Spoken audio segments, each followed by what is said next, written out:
High, cooking with काजलमध्ये आपलं स्वागत आहे। आज बनवणार आहे मी गुलाबजामुन। त्यासाठी बघू शकता खवा घेतलेला आहे, साधारण पावशेर आहे। त्यामध्ये परत मैदा मिक्स करणार आहोत। सपाट वाटी मैदा घेतलेला आहे, त्यातला मी बघू शकता थोडासा टाकलेला आहे। अशा प्रकारे पूर्ण असं मळून घेत आहे सॉफ्ट होईपर्यंत, न पाणी टाकता।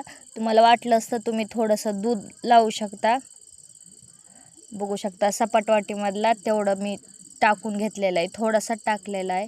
जास्त पण मैदा परत निब्बर लागते, त्याच्यामुळे मी थोडासा टाकलेला आहे।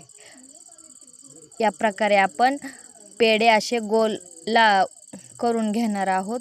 बघू शकता अशा प्रकारे तेल गरम झालेलं आहे। जास्त पण फुल गॅस किंवा चुलीवर तुम्ही करत असताल तर नाही करायचं, पूर्ण करपून जाईल।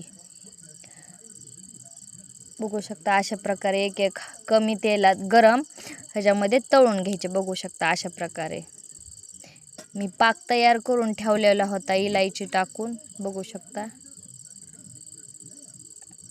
गरम गरम त्याच्यामध्ये आता ते पाकामध्ये टाकून घ्यायचे, मग छान असे मुरतात।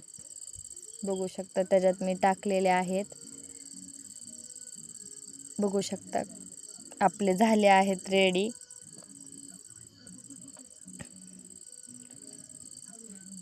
सॉफ्ट असे झालेले आहेत। लाईक करा, शेअर करा, सबस्क्राईब करा कुकिंग विथ काजल।